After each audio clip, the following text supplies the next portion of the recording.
warahmatullahi wabarakatuh. Alhamdulillahi rabbil alamin. Wassalatu wassalamu ala asyrafil mursalin sayyidina wa habibina wa imamina Muhammad wa ala alihi wa sahbihi ajma'in. Amma ba'd. Faya ummatal Qur'an, umat Al-Quran yang semoga dimuliakan oleh Allah Subhanahu wa ta'ala. Kajian kita pada malam hari ini tafsir surat Al-Adiyat. Saudara-saudara sekalian yang ada mushaf bisa dibaca, bisa dilihat agar kita lebih mendekati kesempurnaan dalam bermuayasyah, berinteraksi dengan Al-Quranul Karim. Surat Al-Adiyat ini dimulai dengan firman Allah, wal 'adiyati dhabha. Dimulai dengan sumpah Allah Subhanahu wa ta'ala. Bapak Ibu sekalian, ulama mengatakan kalau Allah bersumpah dengan makhluknya, itu menunjukkan bahwa makhluk itu sangat penting. Sebagaimana ketika Allah bersumpah dengan matahari wasyamsi, kita tahu semua pentingnya matahari dalam kehidupan manusia. Atau wal-laili wan-nahar, kita tahu semua pentingnya malam dan siang. Begitu juga di dalam ayat ini Allah bersumpah dengan kuda perang, ya, yang lari kencang, suaranya terengah-engah, menggambarkan bahwasanya kuda, apalagi kuda yang disiapkan untuk berperang, ini merupakan kebanggaan orang-orang Arab, bahkan kebanggaan dunia. Sampai sekarang walaupun sudah disebut negara modern, kita lihat negara-negara di Eropa umpamanya, Bapak Ibu sekalian, ya, kalau ada tamu besar maka mereka menyambutnya dengan tentara berkuda. Jadi tidak hanya kebanggaan zaman dahulu, tapi kebanggaan zaman sekarang juga seperti itu.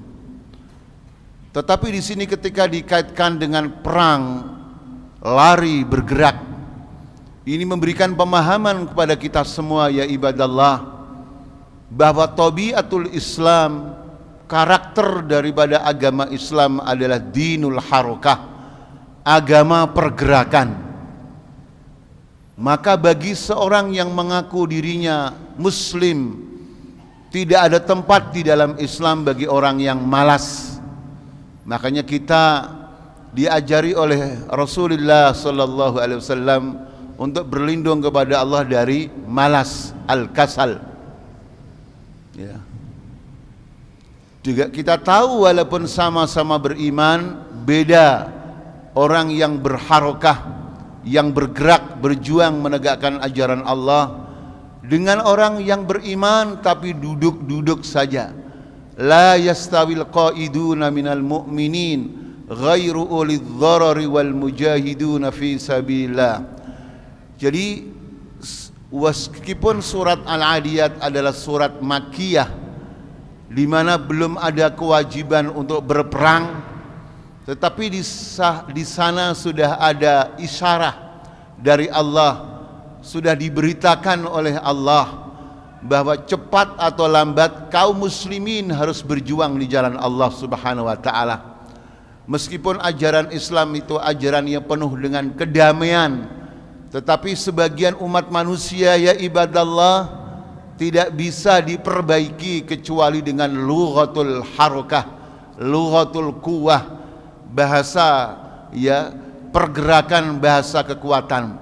Pada dasarnya Islam disampaikan dengan lemah lembut, tetapi Nabi sendiri orang yang paling lemah lembut, paling santun, tapi akhirnya juga beliau berperang di jalan Allah Subhanahu wa ta'ala. Ini satu bukti bahwasanya, ya, hafizakumullah, bahwa dinul Islam adalah dinul harakah. Selanjutnya masih Allah bersumpah dengan kuda, fal muriyati, ya, qadha, Bapak Ibu sekalian, di sini Allah bersumpah dengan kuda, ya, yang mengeluarkan api. Jadi lari kencang sehingga ya ibadallah, ya, kakinya, ya, ketika memukulkan ke tanah, ke debu, memercikkan api, ya, menggambarkan ya ibadallah bahwa percikan api yang dikobarkan oleh kuda ini juga merupakan kebanggaan orang Arab dan kebanggaan dunia ya ibadallah, dan sekaligus memberikan pelajaran kepada kita ya ibadallah, ketika orang-orang kafir dengan menggunakan seluruh kekuatan termasuk kudanya, mereka akan mengobarkan api peperangan untuk melawan umat Islam. Maka umat Islam ketika menghadapi orang-orang kafir seperti itu, nanti dalam ayat-ayat Madinah sudah barang tentu sama, kita juga diperintahkan oleh Allah bersiap-siap untuk menghadapi mereka. Dan ketika bersiap-siap menghadapi mereka berupa kekuatan yang disebut oleh Allah lagi-lagi juga kuda. Ya kan, lagi dalam ayat 60 surat Al-Anfal, wa a'iddu lahum mastata'tum min quwwah wa mir ribatil khayli turhibuna bihi aduwallahu aduwakum. Selanjutnya ya ibadallah, Allah bersumpah juga dengan kuda lagi, fal mughirati subha, maka demi kuda yang menyerang musuh di waktu subuh, ya. Jadi ibadallah, ini surat ini dimulai dengan fenomena ya kekuatan yang bernama kuda, ya, pergerakan yang bernama perang untuk membangkitkan seluruh umat manusia, terutama manusia yang kufur, karena setelah itu nanti berbicara tentang ya manusia yang kufur kepada nikmat-nikmat Allah, termasuk nikmat Allah yang bernama kuda yang dianugerahkan kepada umat manusia. Saudara sekalian, fa'atharna bihi naqa'a fawasatna bihi jama'a, ya, maka berterbangan itu debu-debu ya oleh perjalanan kuda-kuda. Kemudian kuda-kuda itu ya ibadallah menembus di tengah-tengah barisan musuh-musuhnya. Ini kan merupakan gambaran sebuah pertarungan ya ibadallah.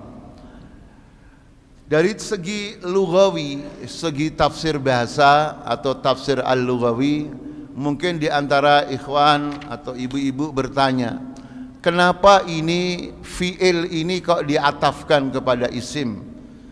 Kan semua itu kan wal adiyat, fal muriyat, fal mughirat, itu kan isim semua, kata benda. Lalu setelah itu fa'atharna, fawasatna, itu kan fi'il, berarti fi'il diatafkan kepada isim. Padahal kita tahu dalam masalah sifat dan mausuf harus sama, kalau isim sama isimnya, fi'il sama fi'ilnya.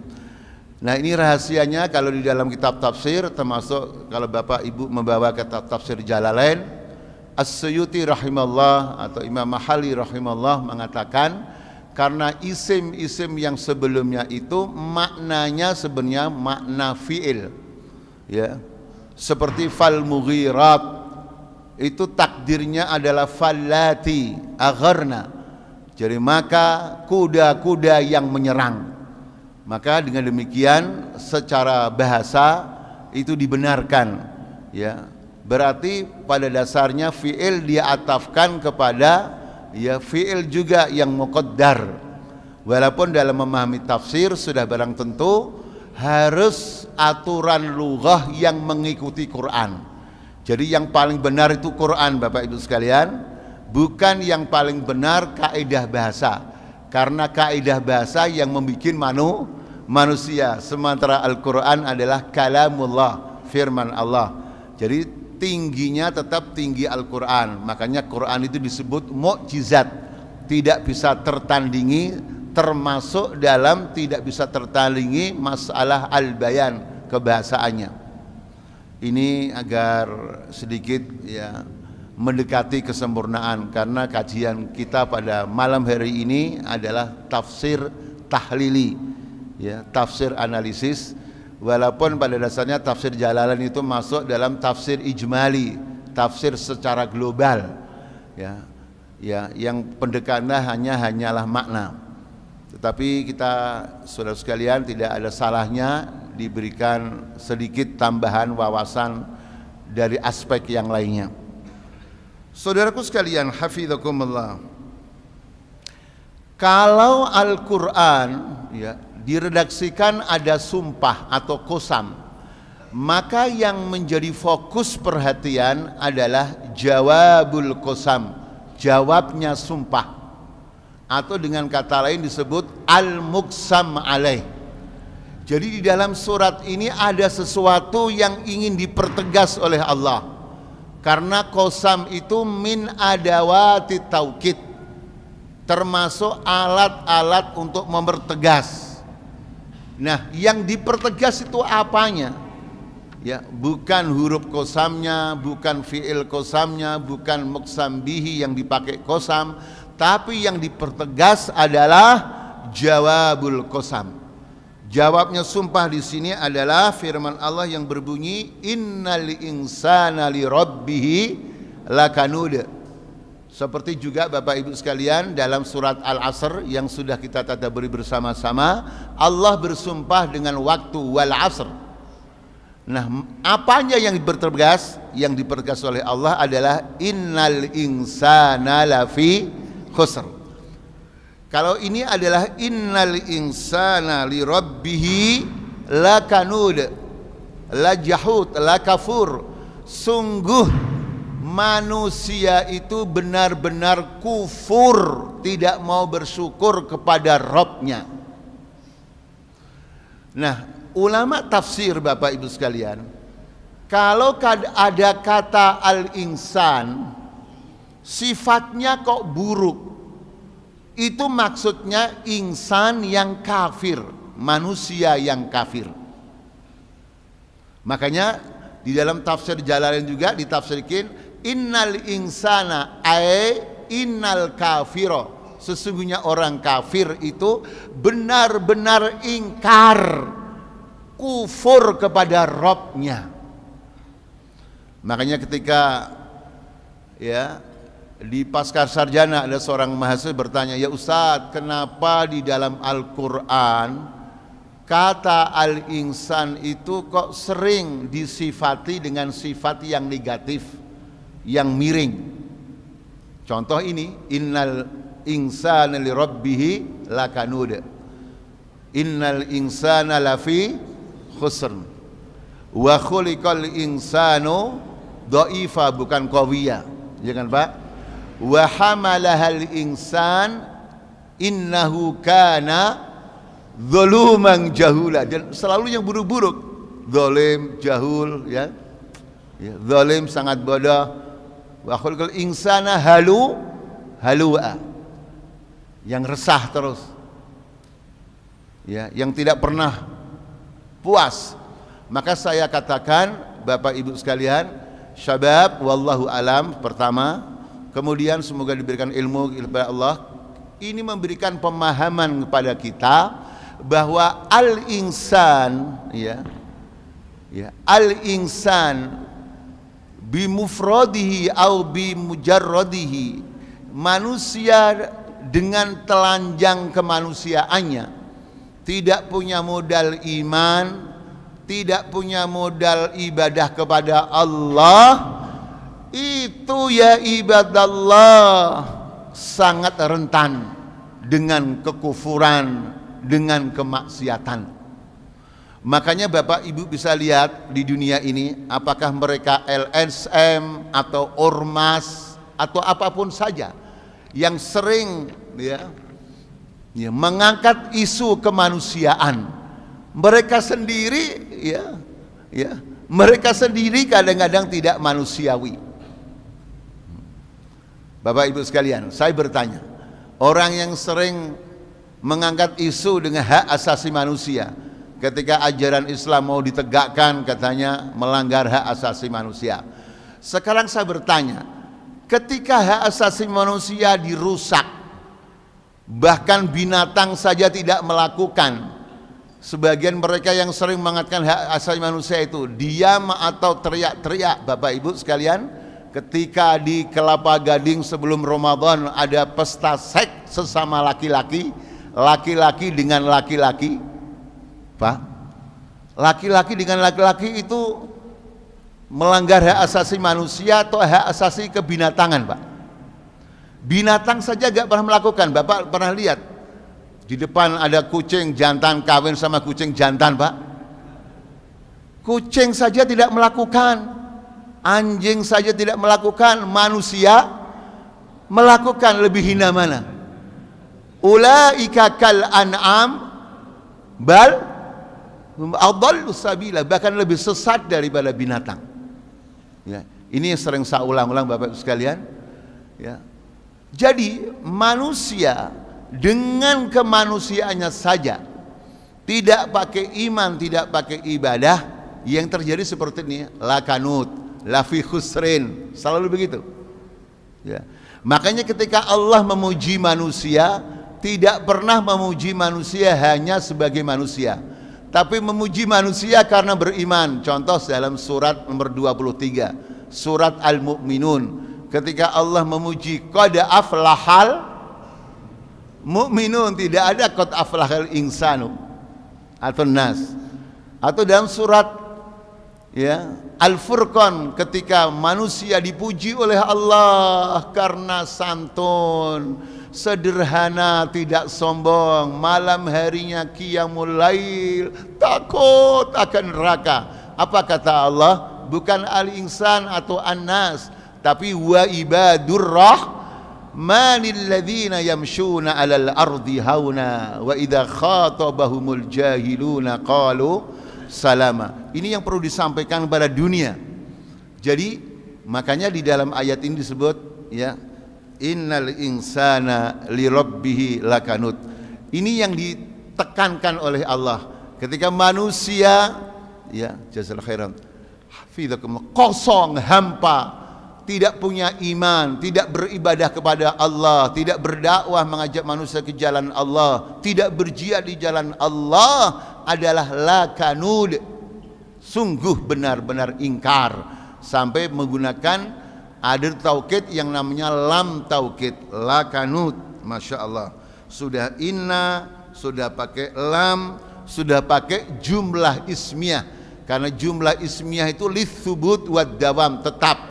Jadi selama manusia hanya sebagai manusia, madamal insan huwal insan, selama manusia hanya menjadi manusia, tidak beribadah kepada Allah, tidak beriman kepada Allah, selalu kufur ya ibadah Allah, walaupun mengaku beragama Islam. Karena Islam tidak sebatas pengakuan, tapi harus dibuktikan, ya, dibuktikan dengan amal. Saudara sekalian, kemudian masih dilanjutkan oleh Allah, wa innahu ala dzalika lasyahid, dan sesungguhnya manusia sungguh menyaksikan, dia tahu, dia menyaksikan ya perbuatan tersebut. Jadi kekufurannya, ingkarnya itu disaksikan, mengaku dia. Ini ya makna yang pertama. Artinya ketika manusia itu kufur, itu mengaku bahwa dia itu kufur sebenarnya. Atau makna yang kedua, di akhirat nanti ya ibadallah, manusia menyaksikan dirinya itu benar-benar dulunya kufur kepada Allah. Kedua-duanya benar. Ya, makanya orang yang sejahat Fir'aun tidak sekedar kufur, mengaku menjadi Tuhan, tetapi ketika masih hidup, ya, sebelum meninggal dunia, sakaratul maut, akhirnya mengaku dia beriman akhirnya kepada Allah, masuk Islam, wa ana minal muslimin katanya.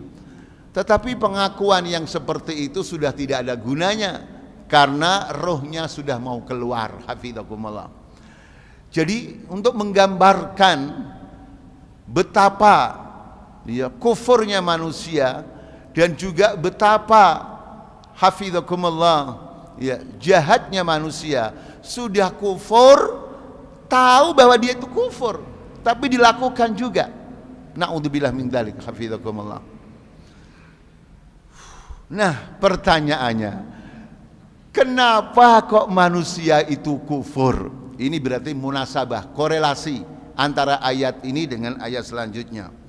Ternyata di antara sebabnya adalah wa innahu lihubbil khairi lasyadid. Dan sesungguhnya manusia itu benar-benar, ya, sangat menyintai harta benda.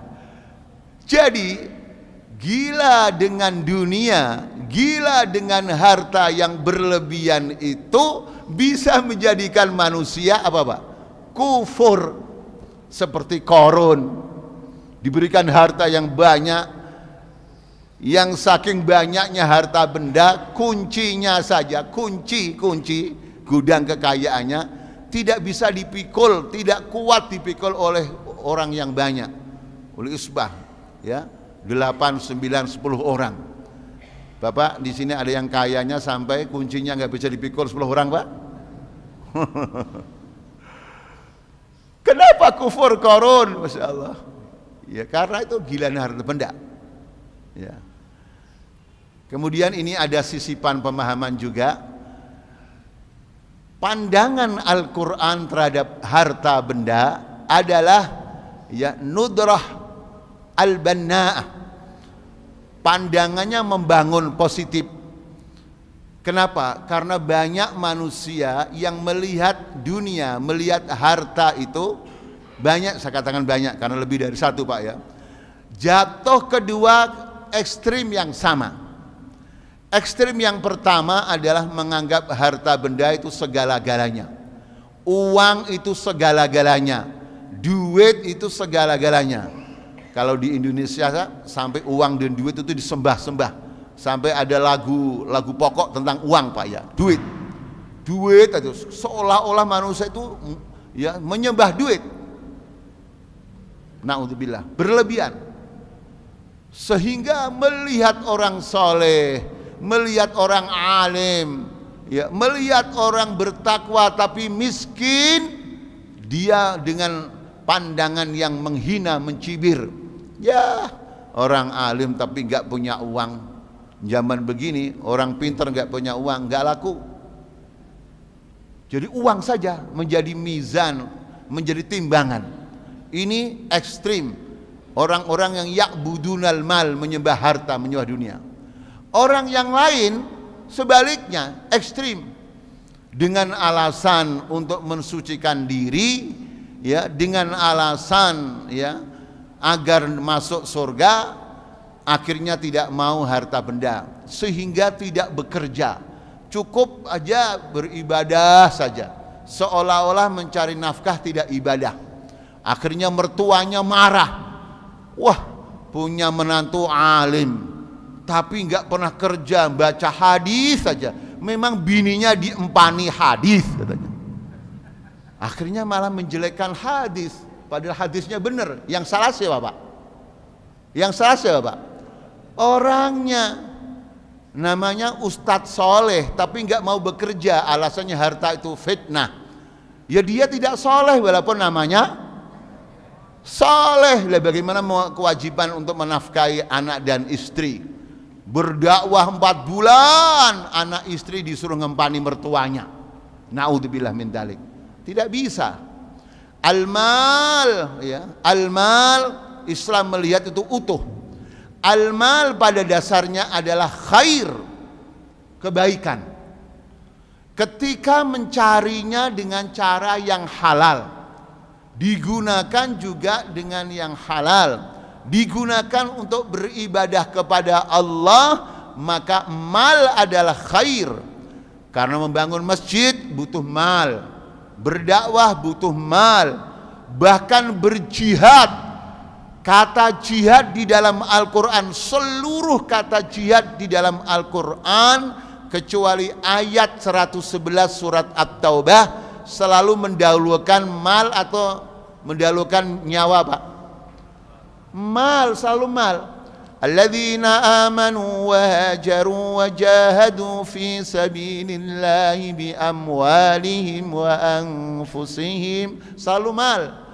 Infiru khifafan wa thiqalan wajahidu bi amwalikum, baru karena tidak mungkin jihad itu terjadi kalau tidak ada mal lebih dahulu. Beli tank dulu, beli pesawat tempur dulu, ya, baru perang. Hafizakumullah. Makanya mal itu khair untuk menyantuni anak yatim, orang miskin, agar tidak murtad gara-gara supermi, agar tidak murtad gara-gara, ya, hafizakumullah, beasiswa. Butuh mal, ya ibadallah. Hafizakumullah. Bahkan Utsman radhiyallahu anhu ketika berinfak dengan malnya yang banyak, Nabi mengatakan, "Ya'mal ma syi'ta ya Utsman." Lakukan semaunya kamu akan dapat surga. Mal. Ya. Tetapi ingat, kita harus membaca Quran secara utuh. Mal juga bisa berubah menjadi fitnah. Wa'lamu annama amwalukum wa auladukum fitnah. Ketika mal, harta benda didapatkan dengan segala cara termasuk yang haram, maka fitnah. Bapak Ibu, Bapak pernah mendengar gak ada orang ngomong begitu? Ustadz terlalu idealis. Zaman begini kok ceramah tentang halal haram.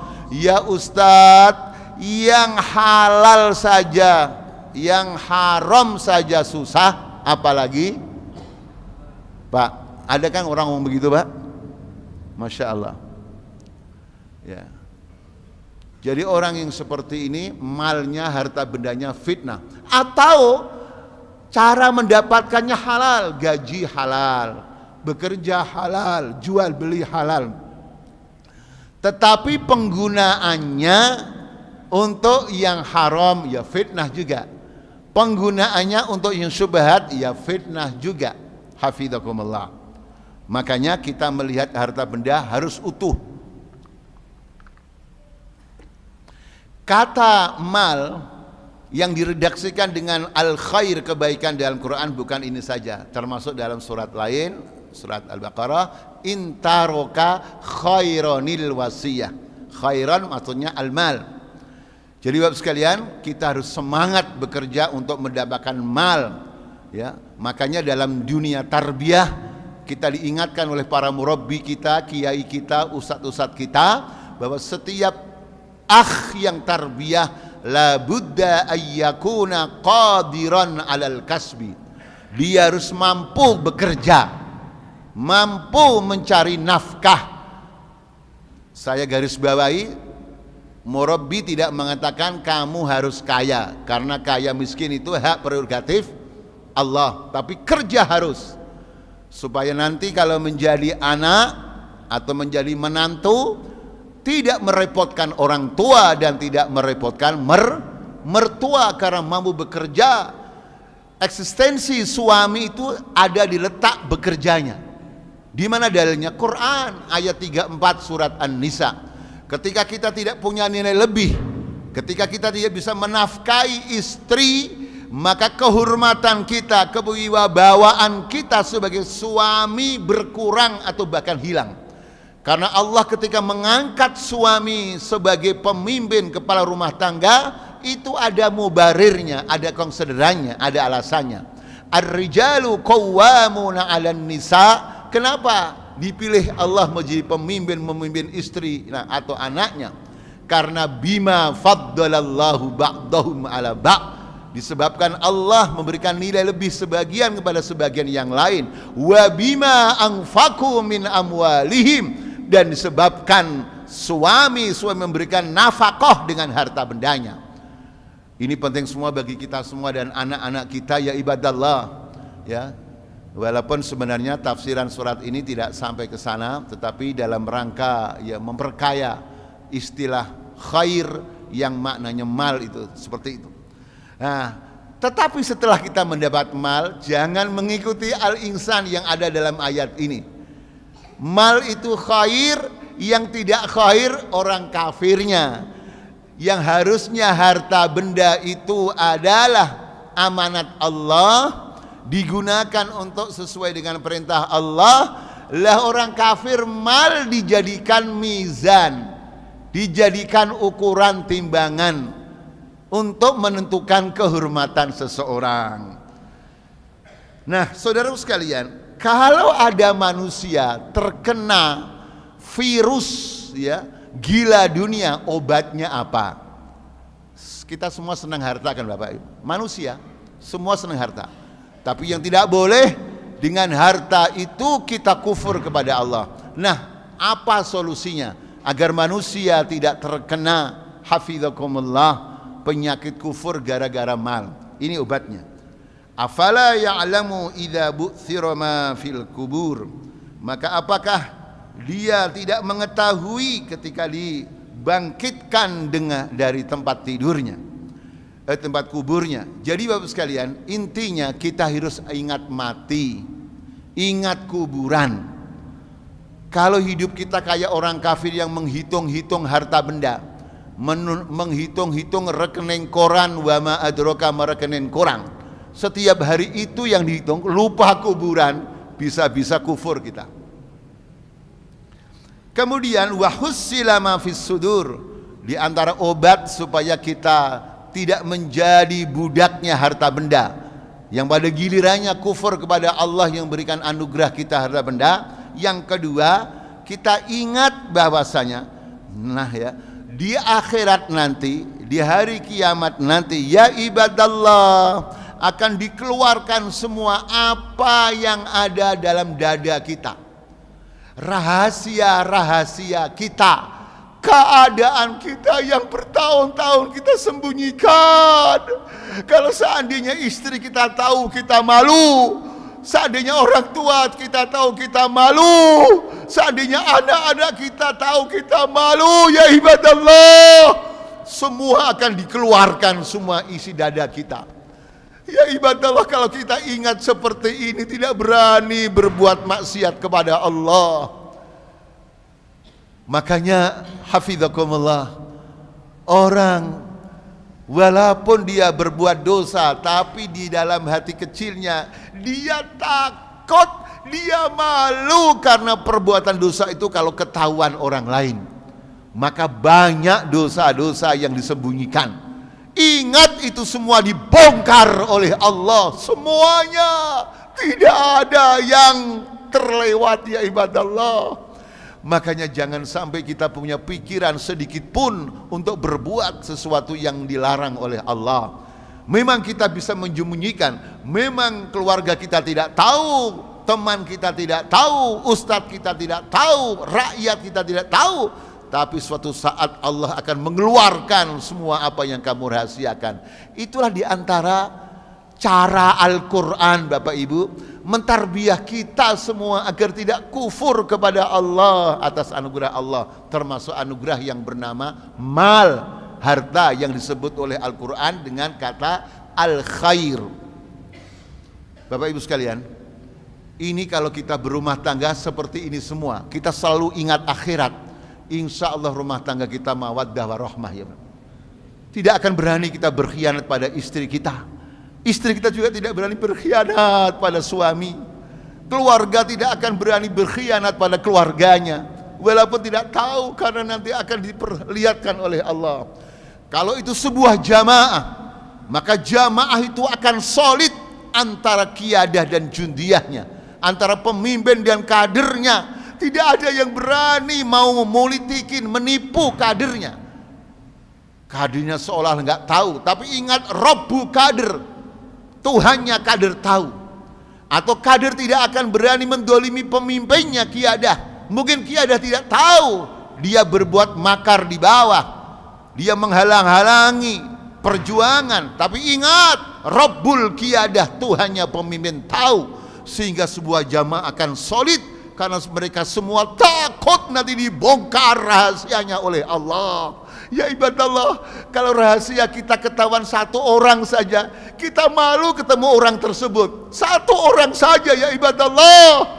Bagaimana dibongkar, diperlihatkan manusia seluruh dunia sejak Adam alaihissalam sampai akhir umat Rasulullah sallallahu alaihi wasallam. Ini cara Quran mentarbiah kita agar kita tidak berbuat kufur dan maksiat kepada Allah azza wajalla. Terakhir Bapak Ibu sekalian, kenapa itu semua terjadi ya ibadallah? Karena inna rabbahum bihim yauma idzil khabir. Karena sesungguhnya Rabb mereka benar-benar di hari kiamat maha meneliti, tahu akan hal ikhwal mereka semuanya. Bapak Ibu sekalian, kata khabir itu tidak sama dengan alim. Ini penting karena dulu ya, terjemahan Al-Quran dari Departemen Agama Republik Indonesia yang kita cintai karena Allah, dulu sebelum revisi itu khabir dengan alim diterjemahkan sama, maha tahu. Sudah bantu beda Bapak Ibu. Ini kalau dalam pelajaran tafsir masuk pelajaran qawaidut tafsir, kaidah-kaidah tafsir yang diantaranya adalah ma yudhannu annahu mutaradifun wa laysa minal mutaradif. Jadi dalam Al-Quran ada kata yang dianggap sinonim, dianggap sama maknanya, padahal tidak sama. Di antaranya adalah alim dan khabir. Di antaranya al-khauf dengan khosyah. Orang sering menerjemahkan takut, padahal khosyah bukan takut, tapi al-khaufu ma'at ta'zim, takut yang diiringi dengan menghormati, mengagungkan. Makanya definisi ulama bukan innama yakhafu, tapi innama yakhsyallaha min ibadil ulama. Kembali pada ayat ini, Allah tidak sekedar tahu, tapi maha teliti, maha pengalaman, maha khibrah. Jadi al-khabir itu adalah kullu ilmin udhifa ila syai'in daqiq fasahibuhu khabir. Jadi setiap ilmu yang berkaitan dengan sesuatu yang rumit, mendalam sekali, itu ya yang punya seperti itu disebut al-khabir. Dan Allah maha khabir, sehingga tidak ada sekecil apapun yang berkaitan dengan kehidupan kita ini yang tidak diteropong oleh Allah, yang tidak bisa ditangkap oleh Allah. Terakhir Bapak Ibu sekalian, kenapa ya Ustadz atau ya akhi, kok di sini pakai jamak inna rabbahum? Padahal tadi kan awal-awalnya kalau insan kan, innal insana li rabbihi lakanud. Insan kan mufrad. Kenapa tidak inna rabbahu? Ulama tafsir mengatakan, termasuk dalam tafsir Jalalain yang kita ngaji ini bersama-sama, kitab yang sangat berharga yang kita pelajari di pesantren-pesantren kita, karena al-insan itu walaupun ya segi lafalnya mufrad tapi maknanya jamak. Karena al-insan di sini ada al. Al itu di dalam kata al-insan maknanya adalah istighraq, yakni yastagriku jami al-insan, mencakup seluruh manusia. Makanya di sini redaksinya pakai jamak, inna rabbahum bihim, bukan inna rabbahu bihi. Jadi mufradnya dipakai, jamaknya dipakai. Itulah indahnya Al-Quran ya ibadallah. Hafizakumullah. Inilah ya kajian tafsir surat Al-Adiyat. Semoga kita semua diberikan ilmu oleh Allah dan lebih lagi diberikan kemudahan untuk mengamalkan dan mendakwahkan sampai kita dipanggil oleh Allah Azza wa Jal. Dari saya sampai sini saja. Hafizakumullah. Assalamualaikum warahmatullahi wabarakatuh.